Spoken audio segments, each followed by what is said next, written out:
if you told me at the beginning of 2023 or at the end of 2022, hey, Michael Norman's going to make a go at the 100, I'd be surprised. What was your first reaction? And then we can dig into the details here. I was surprised too. I was also excited, but then I started doing some thinking, and then I got less excited. That makes sense. I was like, "Oh, this is gonna be awesome," and I was like, "Track's gonna find a way to make this not awesome," which I can. Well, let's spell start with the out how positive. it's not going to be awesome. Okay. Start with the positive. Why is this going to be awesome?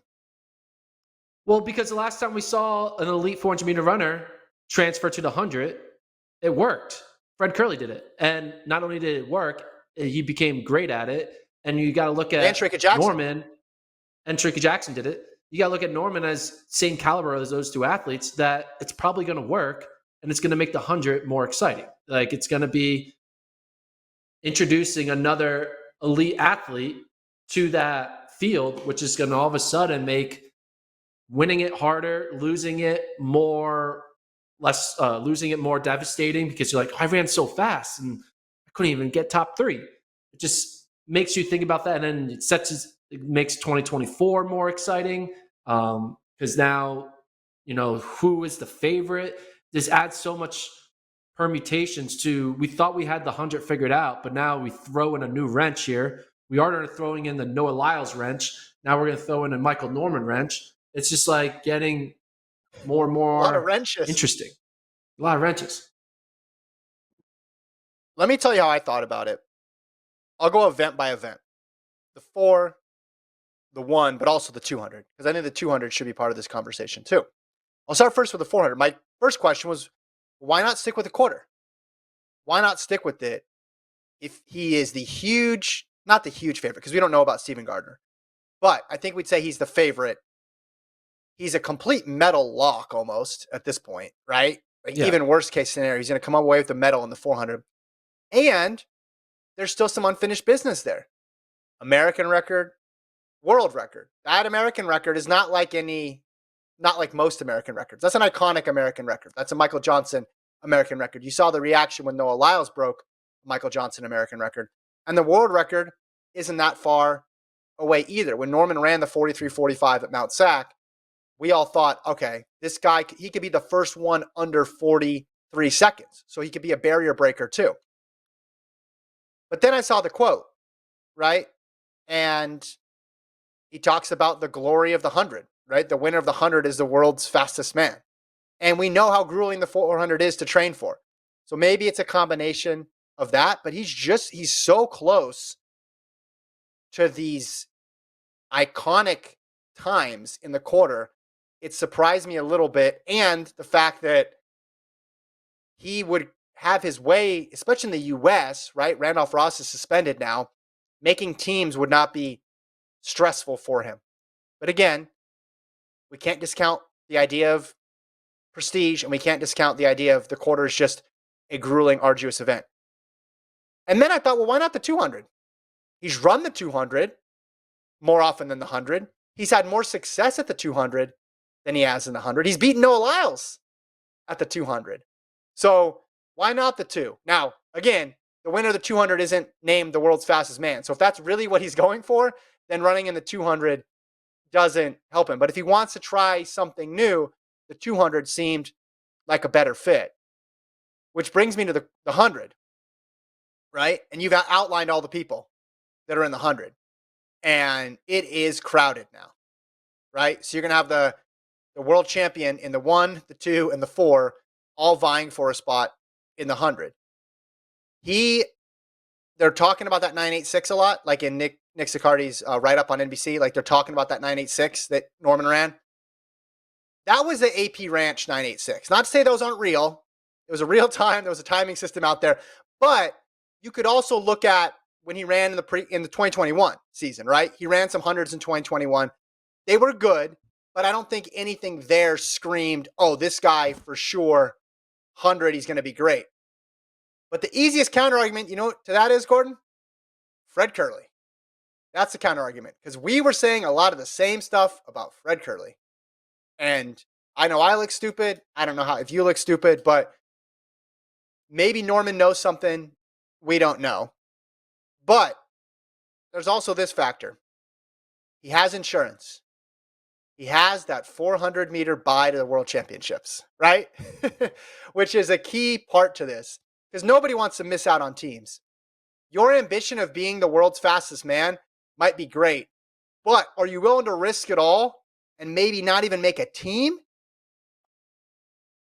just to run that event? So having insurance and having a buy in the World Championships, I think is huge. He talked about how this is setting him up for Paris long term. But right now, yeah, he's not a favorite, right? Because Curley gets the buy. But then between Bracy, Bromell, Coleman, Lyles, Mackay Williams, and who else, like you got to get top three. And I think it's going to be tough to get in that top three. So here's the thing. On paper, this is why I got excited. Imagine a race with world champion Fred Curley versus world champion Noah Lyles versus world champion Michael Norman versus world record holder in the 60 Christian Coleman versus multi-global medalist Trayvon Bromell versus runner-up from last year Marvin Bracy. That would be an incredible race, right? But here's the thing. That race will never happen. I'm going to predict that we will not see a race with Curley, Bromell, Coleman, Bracy, Norman, Lyles all in the same race. With those 6 runners, I don't think you'll see a race with all 6 of those runners on the track at the same time. Because Curley has the bye. Exactly. And then the only other time you'd see him would be in a Diamond League type setting. Exactly. You can't get 6 Americans into the World Championships. Which is why our sport is stupid. Because this would be amazing to see all 6 of those runners running in the 100 at the same time. We won't see it because there'll just be a situation where, like, say Curley gets the bye.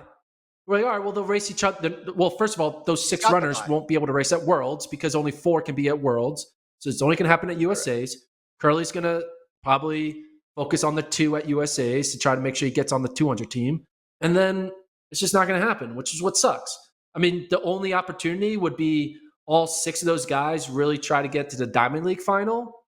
But I don't think that's going to happen. I think I think they're going to be like, oh, I'll just do something different, So it's fun to think about, holy crap, 6 Americans all-time elite in the same year. Yeah. But it's just not going to happen. And it sucks. But I agree. Now, if half of those weren't Americans, it would all happen. But because they're all American, that's also why Worlds is stupid. Like, 6 of the people on the World Finals should be American, but they won't let that happen. Okay. And we can be 4. Okay. But we all know the rules right now. So we don't need to go on that tangent about who should be at Worlds. Yeah. But here's the thing. Would you take 5, though? I'll take 5. Yes, I would take 5. I would take 5. But Curley already had the bye. It needs to include... No. Curley already had the bye. We already assume, and this isn't necessarily true, but we already assumed he wouldn't be at USA's. So we thought it was going to be the 3 medalists plus Coleman and then whoever else, and Lyles, right, for that final spot. Now we have, the 2 medalists because Curley's not there. Now we have a chance of having 5 there. Coleman, Bracy, Bromell, Lyles, and Norman running for 3 spots. I'll take that. Is it perfect? No, it's missing someone, and it's missing the gold medalist. But I'll take that, right? That's still pretty good. Yeah, the perfect situation, in my opinion, would be Norman does the 100 at USA's, Curley does the 400 at USA's, and then they race each other twice at Worlds in the 1 and the 4. And then they become teammates in the 4x4 and the 4x1. Oh, you're saying they both do the 1-4 double? Yeah. Okay. And then they both are on the 4x1 and the 4x4. That'll be wild. Those 2 guys, they both get 4 medals each. They get guaranteed not guaranteed, but hopefully 2 golds in the relay. And then they fight for their 3rd or 4th gold against each other. That'll be fun. That's what I want. So if I was writing a script, they would do that. When we talk about people switching events, oftentimes it's, this person has achieved everything in this event. Let's go to another event. and maybe they could win it because it's easier. This one's harder. This one's way harder for him to win. That's what makes it surprising. And I'm trying to think back when Curly moved to the 100, he wasn't the reigning world champion like Norman was. And Fred Curly didn't have a Fred Curly there, right? I mean, I guess Coleman was in and out with the suspension, and Romel's been good for a while, and Bracey. But it feels right now, it feels more challenging than a couple of years ago, doesn't it? For the men's 100 to make the team.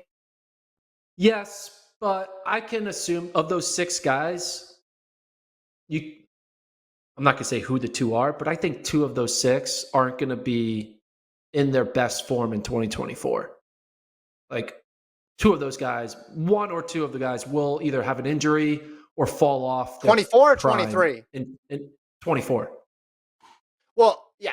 So the stakes get really high in 24 because there's no buys, right? So there's no backup plan for Lyles. There's no backup plan for Norman, and Curly would have to run it.